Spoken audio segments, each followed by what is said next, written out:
Hi everyone, welcome to another Photoshop tutorial, and for this tutorial we're going to do some fairly advanced techniques in order to produce a shot that looks something like this.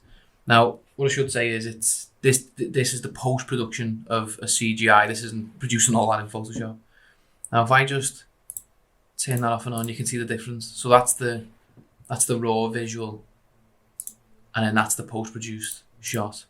So there's still a huge amount of work in getting from that to that. So I can just pick out one of our other camera angles. I should say that these visuals have been produced in V-Ray for 3ds Max, and they are for a restaurant chain called Tattoo, and we've been working with them for years. And yeah, every new branch that they open, we do the CGIs for, so that they can market it. And actually, they print these visuals large format when the units are being fitted out as well, to give the builders on site a really clear vision of the end product. So first things first, when you've got a raw shot like this, just do a duplicate, Control J, just so you've got the original image, just in case anything goes wrong along the way. And then we'll just label that edited. Then the first edit I always do is just a little bit of grading in Camera Raw. So just really boost the contrast,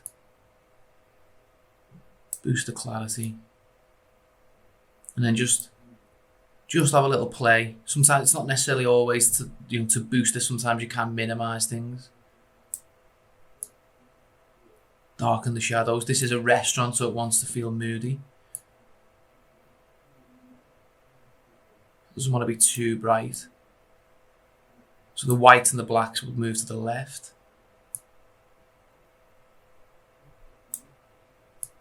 And then does it want to be a warmer or a cooler shot? I prefer just a little bit cooler.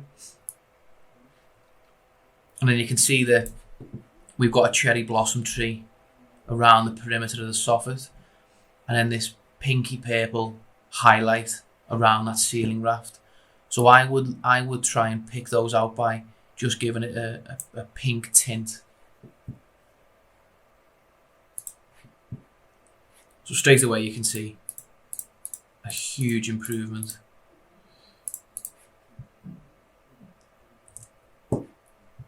Then I would duplicate that and then change the blend mode to overlay, and then that creates like a real ultra kind of contrast. And then just set that to 30%, and then just merge the two. Just return that to its original name. Okay, so you can see straight away we've made some massive improvements. Then duplicate that layer again, call it blur, adjustments, levels, and then what I'd call like crush the levels so that all that it's picking out are the extreme light elements of the visual. So obviously the light bulbs, and you can see just some of the lighted elements of the visual. If you then give that a Gaussian blur of say 7, probably should call that glow actually, and then set the blend mode to screen, and then you can see that all the lights, if I just zoom in there, all the lights have just got, or things that are lit or glowing, they've just got that little bit of blur to them. Just adds that extra bit of realism. Okay, now I think that it's still a little bit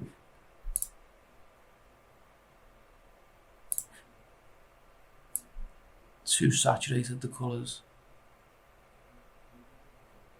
Always looks super real when you go black and white.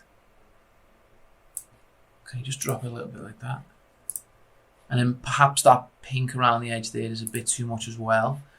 So using the camera raw filter, you can pick out colours and just desaturate them as well. So you can just see that highlight around here. You can just see, just sucking some of the colour out of that. Okay.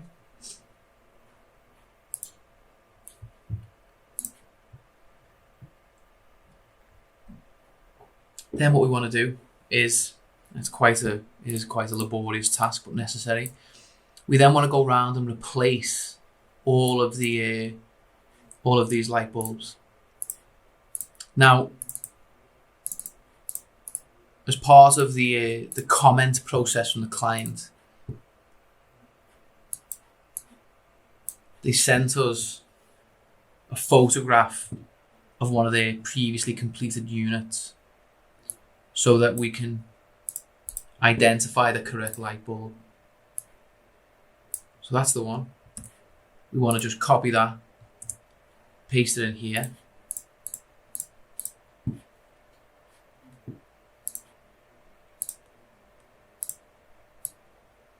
And then just use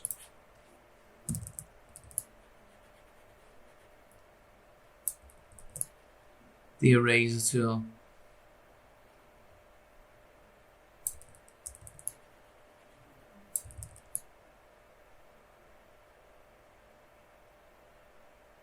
to just cut out the bulb itself. Probably could use the lasso tool, but I think I quite like the freehand style of using the eraser.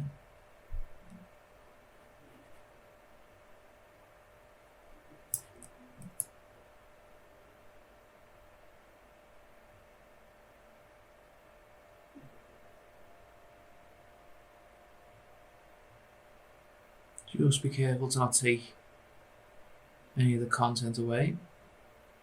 And then you'll notice that I applied roughly 50% hardness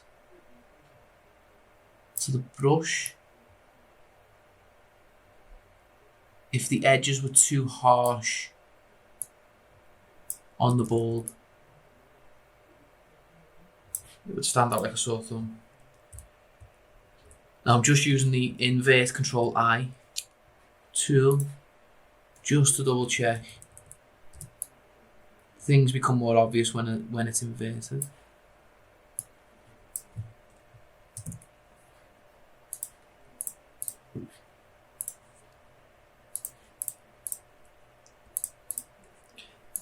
Then what you want to do is duplicate that one.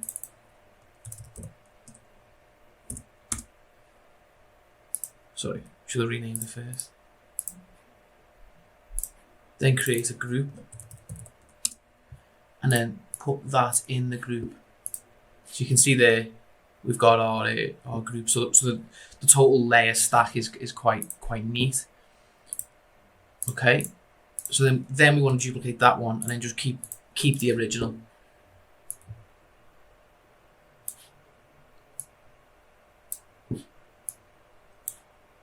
The reason for keeping the original is that if you were to scale this down and then back up again, it pixelates. So you just want to keep the highest res possible for the original.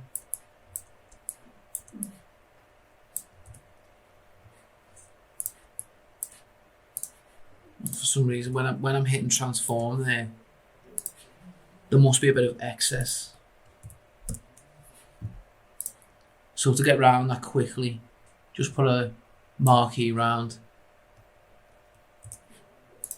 the desired area and then just hit duplicate. There we go.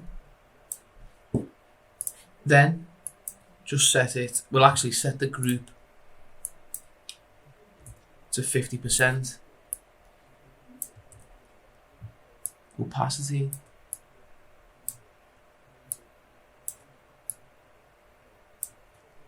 And then we just want to make sure that we're covering over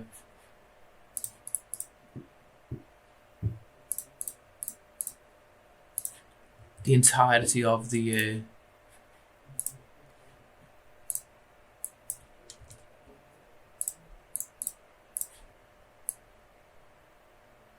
bulb.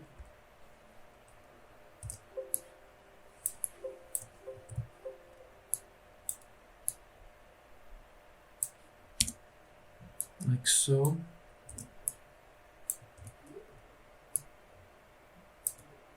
And then what I'll do at this point is I'll just speed the video up just to fly through these duplications, because obviously you don't want to sit through all this.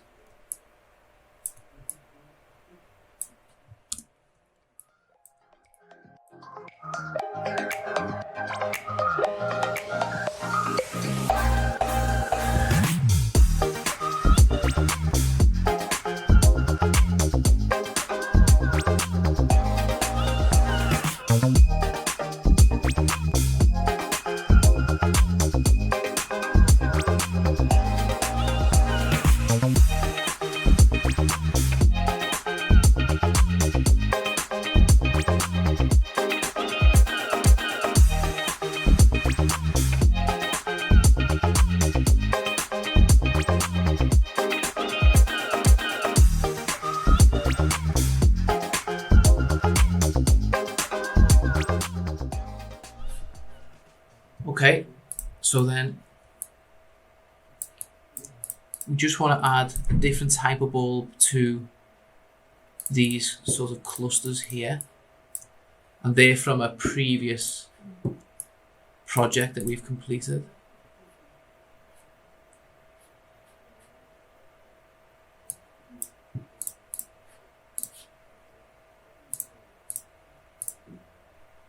For ease, I'm just going to use one that we've made earlier.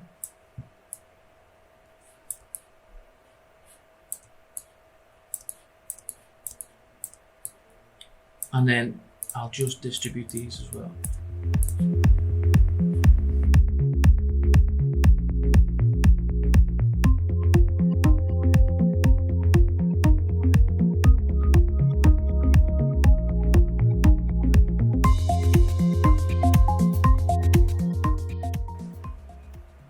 And then to finish, we're just going to make sure that we can change these bulbs, or we're going to change these bulbs here.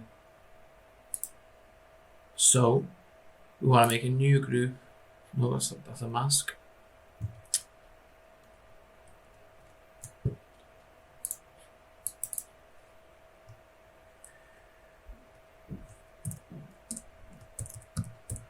Call the group bulbs behind. And then we want to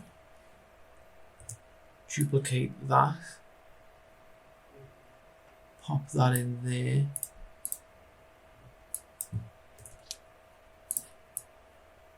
and then we just want to give it a transparency just to save cutting out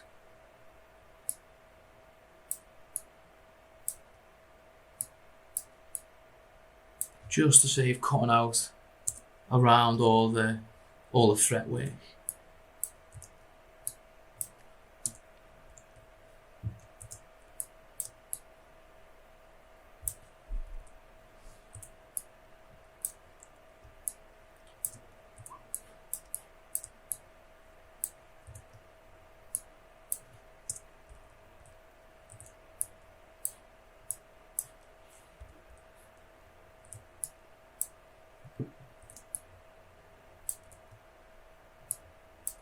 This is in the backdrop of the shot, so it doesn't need to be overly accurate.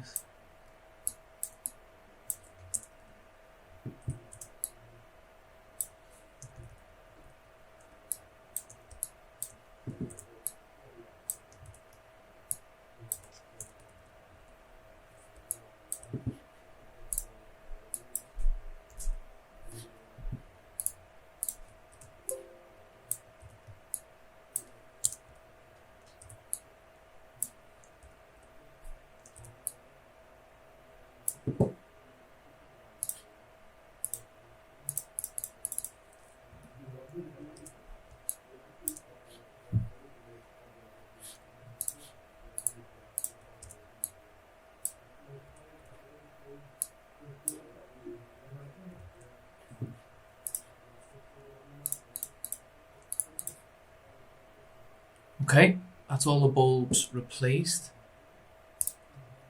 Then what we want to do is duplicate all layers and then merge them into one. And then turn off all the individuals. We want to keep all the individuals just in case.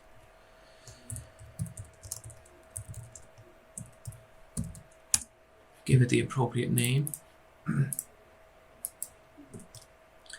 And then with everything on the one layer, you can then just cut around some of the necessary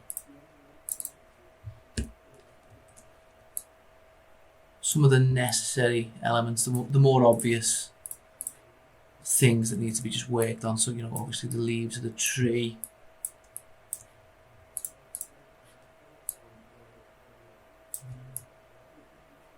the main posts on this dividing screen,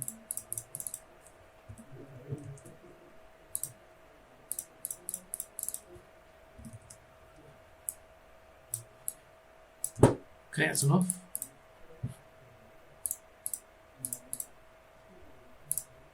And then we want to just repeat that process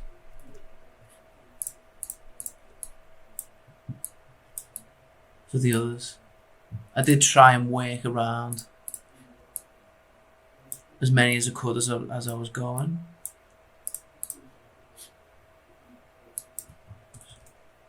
So I forgot to duplicate the layers, merge,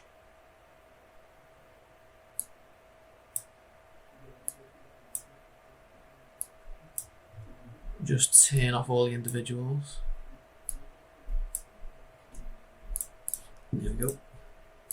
Just gives us that easier access.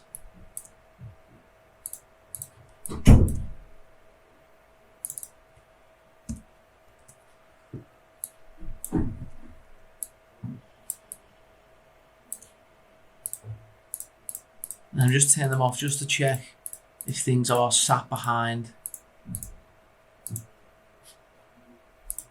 certain elements in the visual.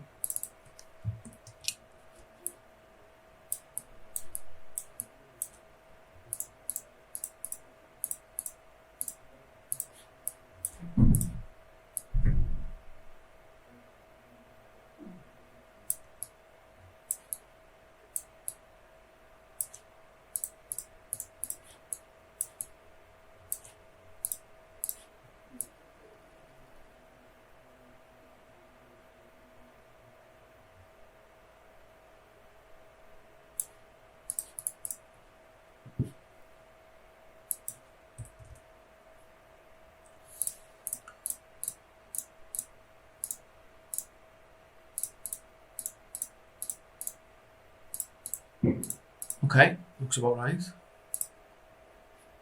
I don't think the work's needed on these teardrop type bulbs. Okay, that's good. So then with the merged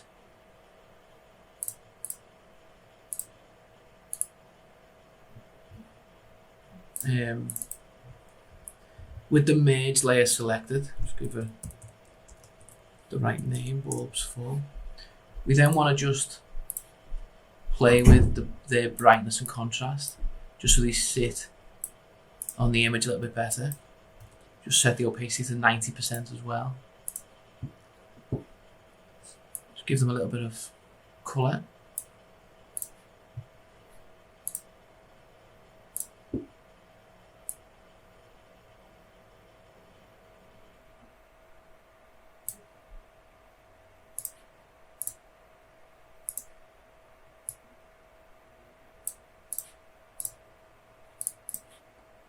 Just double check on the one I made earlier. Okay. Then you duplicate that layer and repeat the glow process from earlier. Bring the levels right down. Filter, blur, Gaussian blur, maybe just drop that to 5, and then set it to screen. And you can just see there's just a very gentle glow on all the bulbs.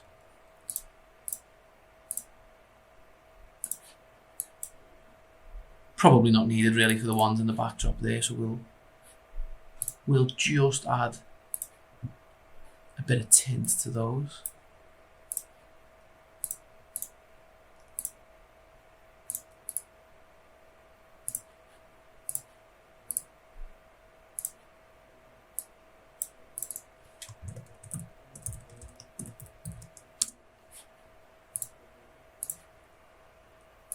And just repeat the process for these bulbs here.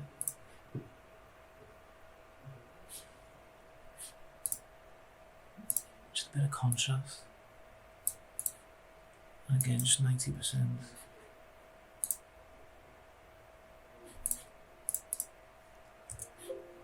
Duplicate. Crush the levels.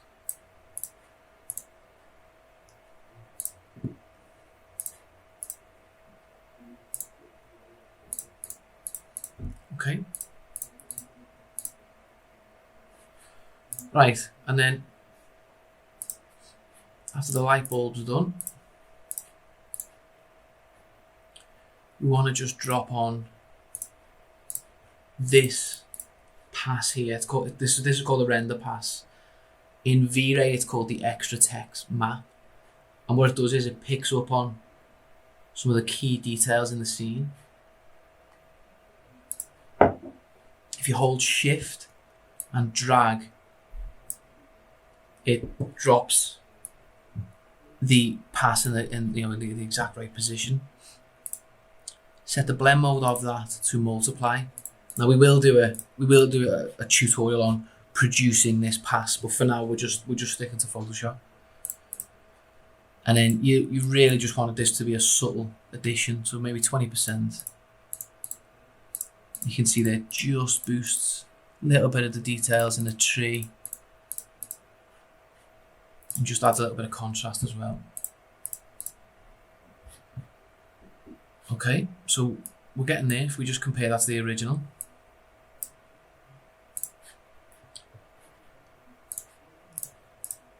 Now, on these projects, the client always asks for just little bits of or hint of light rays coming from these what look like skyscraper light fittings there.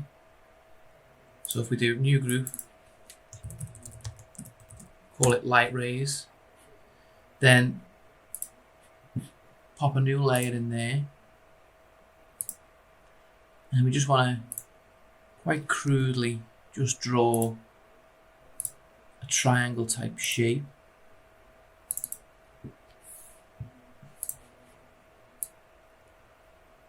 Set the colour to a golden sort of colour. Select the gradient tool and do the colour to nothing.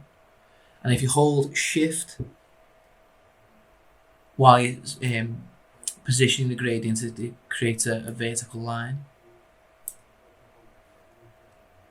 And if you deselect that, perhaps want to be a little bit brighter, but again we can edit that after the fact. Then we want to filter, give it a blur. 5 works quite well, maybe 4. And then for now we want to keep the opacity at 100 just so it's easy to see. And then we just want to go around, Control J, duplicate those rays.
Okay, with all those rays now in position, same again.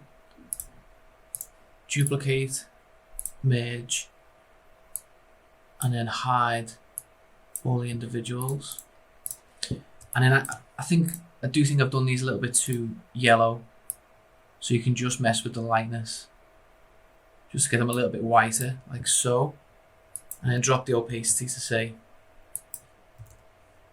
30. Maybe 25. There we go. Nice and subtle.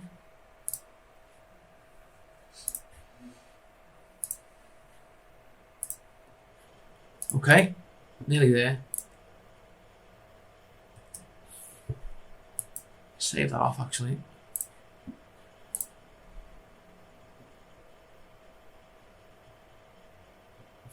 Now, the next step is to add some soft brush work to the scene, just to pick out some key colours.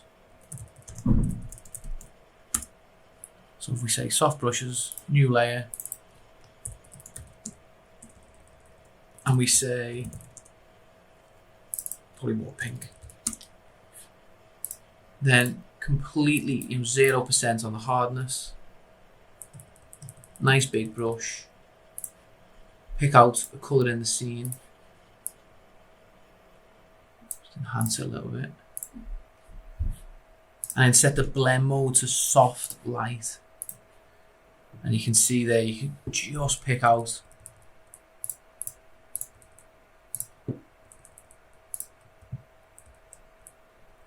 those pinks in the scene. Just change that to 50%. You want it.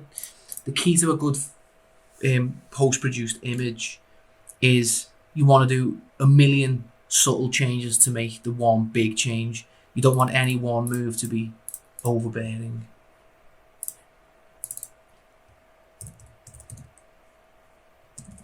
Call it gold actually.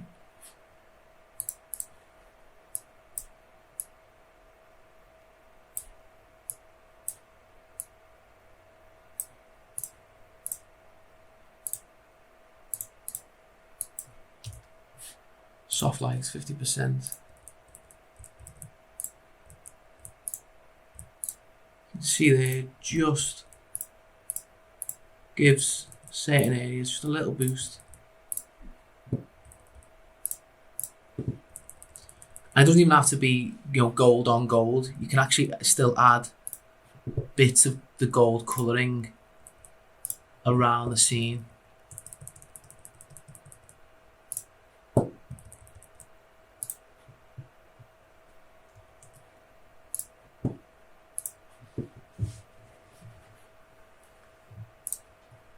Just adds a bit more life. Reds are always a good one as well.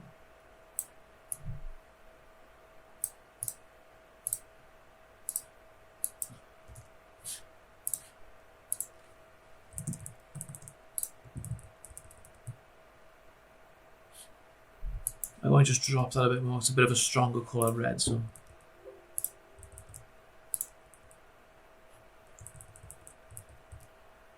Just a bit of red there.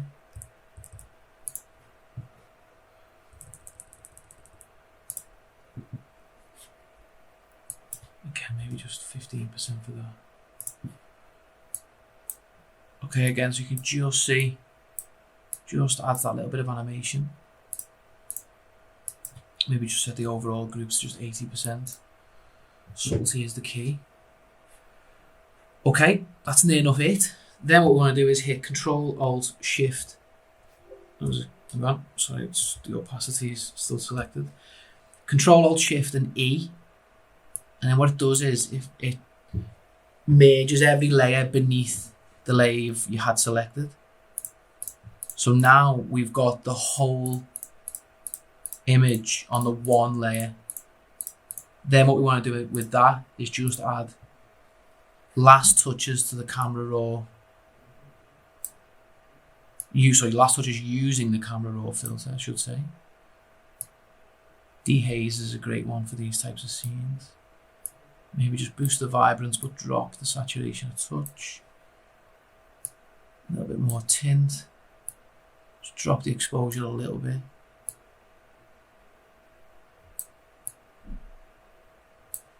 We want this to feel like a cozy restaurant. Doesn't want to be too bright.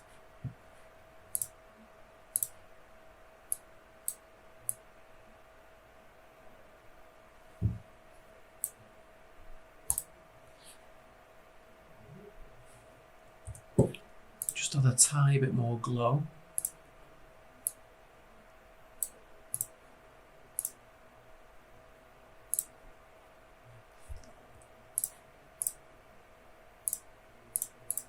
Just double up on some of those techniques.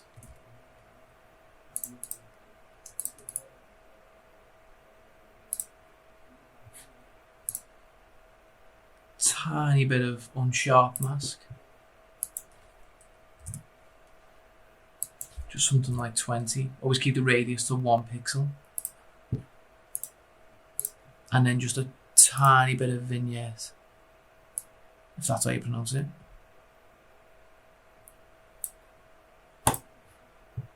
And there we are.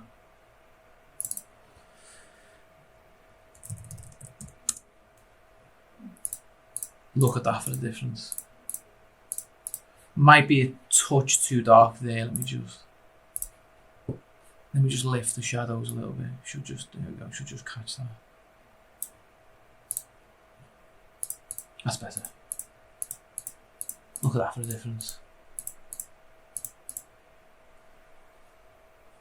And that's how to turn a raw visual into the finished article in Photoshop. Thank you.